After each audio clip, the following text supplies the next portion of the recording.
Hello, my name is Eric. I'm doing another one of my film photography vlogs called One Body, One Lens, One Roll, One Day. I'm here at Buckeye Woods Park in the outskirts of Medina. Never been here before. It does have a cool path area, good for walking dogs and taking hikes and stuff like that. There's a pond kind of behind me. You might be able to see it in the camera. I'm going to go check that out too. It is a little brisk of an April Saturday morning. Figured I'd get out of the house and do this and prep this episode. Today's camera is a Nikon EM. It is a I believe in the 80s series. I'd have to double check to look when this is up. And the lens is a, give me a second here, Nikon 28-45 f4.5. It is an AI series manual focus lens. There are three series of manual focus lenses by Nikon. There's a non-AI, which uses these, I'll call them rabbit ears, the top of the lens to grab the meter coupler, typically used on like the old F1s, FTs, where that little bar and the prism area comes down, grabs, that's where the meter. This one uses a meter ring around the lens mount, so it needs the AI or AIS series lenses to move that so it knows what aperture you're shooting at. Now the EM is a aperture priority camera only. So I do not have shutter speed control, kind of like the Minolta I did in a previous episode, but that one didn't even have aperture control. This one does. This is a kind of an old manual focus camera, so I don't have to wind it and rewind it, and I'll show you a trick on how to rewind it without ripping your film off in a little bit, kind of when I get towards the end of the film. Today's film is Kentmere 400. It is produced by Harmon Technologies, and Harmon Technologies also makes Ilford film, Ilford black and white film. They also make a Phoenix film, which I used in a previous episode. So this is from the same company. All right, I'm going to load it up and get some base shots on this little picnic area, and then start walking around. We got a jungle gym area, we got soccer fields or lacrosse fields over that direction. Again, the pond behind me, bunch of pathways. I'll see you in a bit. Let me go see what I can get. Okay, so my film's all loaded up, and you've got your film loaded correctly, that as you wind the next shot, the rewind crank counter spins. If by shot 2 or 3 this thing's not counter spinning, then maybe it slipped off track.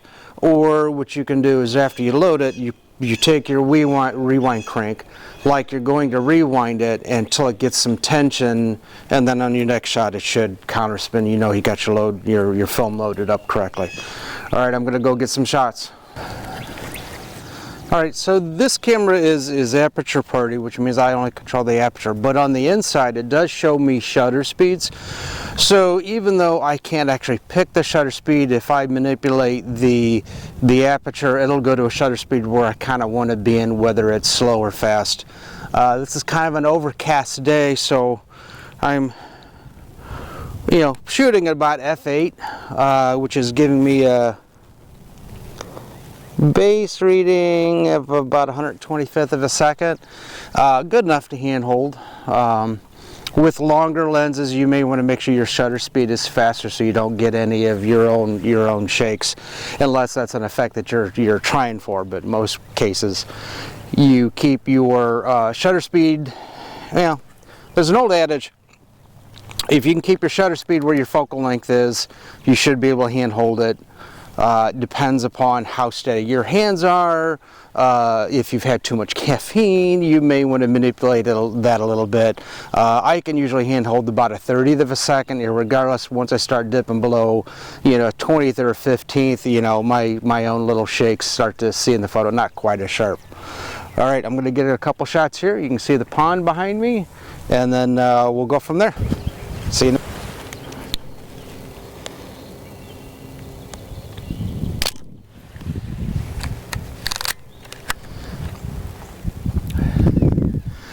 A lot of these old cameras have what's called split image viewfinders. So as you're looking through it, there's this like circle in the middle, and then inside that circle is like two halves. Yeah, like a top half and a bottom half. And as you focus, you'll see the image kind of shift left and right, and you know you've got focus when things are, you know, lined up. So if you find a tree and it's kind of doing this type of a thing, you're out of focus, and you can kind of pull it back in and find your focus point.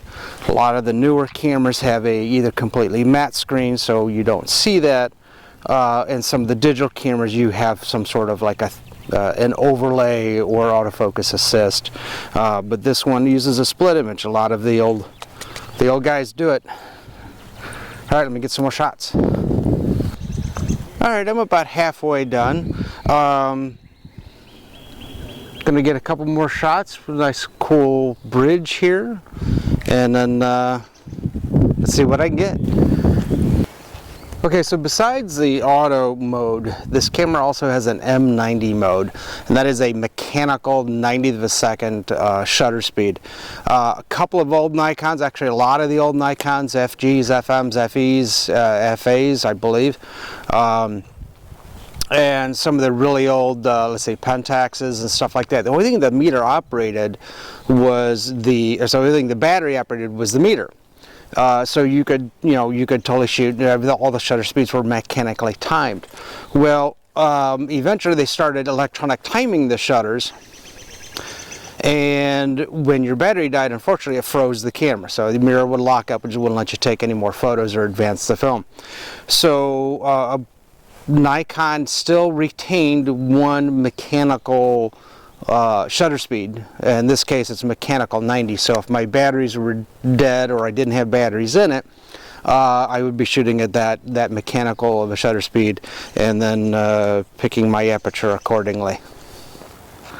Then you might have to follow like the Sunny 16 rule, which I did in a previous episode, or use a handheld meter, use your phone to get your meter reading. All right, I'm going to get some more shots.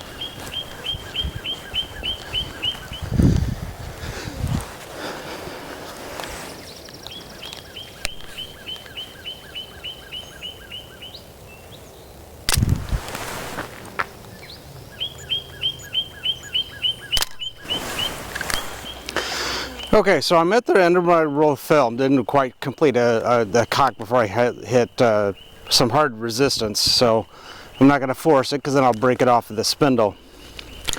So with all these manual cameras, the very bottom, there's usually a black or a silver pin looking button. What you're going to do is you're going to push that in, and I tend to hold it in, but I guess you could leave it. I'm just afraid it would pop. And it releases a spindle, which is helps hold the film in place as you're winding it, or as you're taking photos. And now that you've released that gear so you can go backwards, you can grab your rewind crank, and I didn't get it in far enough. And now you can move it, and you'll meet some soft resistance, which is typical. And then, maybe after 20-30 spins, you'll feel it let go. Boom. And now it free spins, and now the film's caught off the end, and there's your completed film. All right, I'm going to go turn this in. Hope you learned a little bit about the Nikon EM and some of the old Nikon cameras, and I'll see you next episode. But don't forget to share it, like it, comment. If you shot Kentmere before, show me your examples. I try to post these about every Friday, noonish. Yesterday, 2 of them went up just because the fact one was an oops episode. Well, I can't say yesterday, I'm filming this, but the one that posted yesterday was the double up. This is probably going to be like a mid-May episode. Alrighty, thanks for watching.